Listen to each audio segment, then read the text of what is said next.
का इंद्रधनुष। अंबर सा गहरा मन कर ले, धरती सा धैर्य करे धारण, सेवा में मन अर्पण कर ले, सेवा में मन अर्पण कर ले। आप श्री ने सेवा में अर्पण कर लिया मन को, इसीलिए आप नारायण सेवा के सहयात्री बन गए, सहभागी बन गए। नर सेवा नारायण सेवा के महत्व को समझ करके आपने भूखों को भोजन, प्यासों को पानी, बीमार को दवा दिलाना प्रारंभ किया। सिया राम मैं सब जग जानी, करहूं प्रणाम जोरी जुग पानी के भावों के साथ माताओं बहनों भाइयों मैं आपको नमन करता हूँ। भारत का हृदय मध्य प्रदेश और मध्य प्रदेश का हृदय मंदसौर, वहाँ पशुपतिनाथ भगवान विराजते हैं। हाँ, वहाँ जब ऑपरेशन कैंप लगाया मन प्रमुदित हो गया। ये लगा हमारा इस जीवन को जीने में सफलता मिल गई। जय हो। इतने इतने बड़े बड़े महानुभाव, बड़ा किसको कहते हैं? बड़ा बड़ा ई ना करे, बड़े न बोले बोल, हीरा मुख से कब कहे लाख हमारो मोल। आप गुणों से बड़े हो जाओ।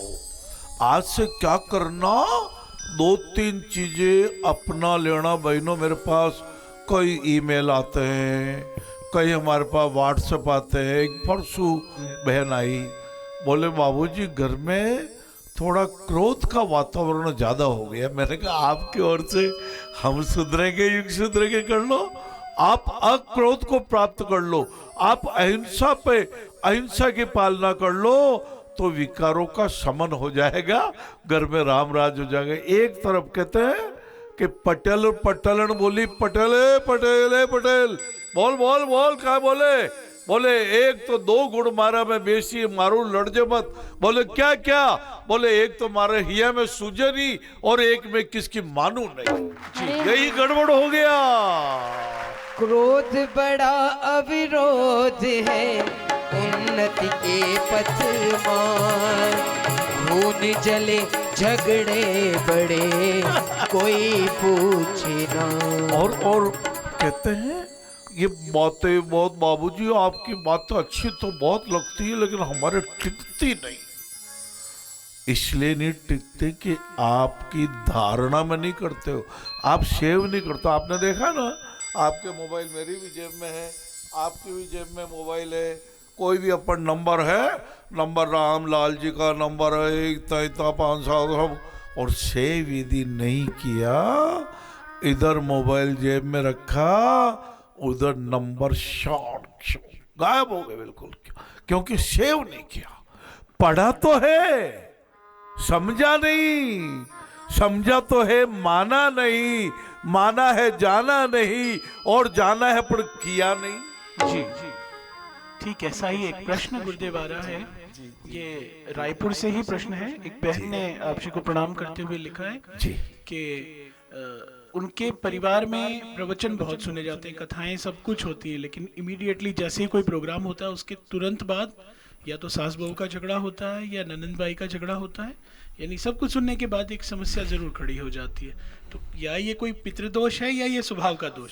देखो बाबूजी, एक भैया आए अपने गुरुजी के पास, गुरुजी मुझे भगवान के दर्शन करने हैं। गुरुजी ने एक मंत्र दिया, बोले बेटा 2 दिन मंत्र जाप कर ले, फिर स्नान करके आ जाना, भगवान के दर्शन हो जाएंगे। और जैसे ही वो आने की तैयारी होने लगी तो एक सफाई के बहन को बुला के गुरुजी ने कुछ संकेत किया, थोड़ा सा धूल उड़ा देना। ओहो, जैसे ही धूल उड़ा पत्थर लेके मारने दौड़ा। अरे भगवान भगवान, गुरुजी ये तो ऐसे तंग करते रहते, मुझे भगवान के दर्शन करा दो। बेटा अभी तो तू भटे मारता रहे, अगली बार और समन हुआ इंद्रियों का। वो स्वामी शरणानंद जी महाराज से किसी ने पूछा कि नरक क्या है? क्या पूछा? नरक क्या है? क्या है? बोले इंद्रियों की दास्ता ही नरक है। जो हम ये भ्रम में हम ये आदत व स्वभाव कहते जी क्रोध करना आदत पड़ गई, गलत बात है ना, आदत बदल दो।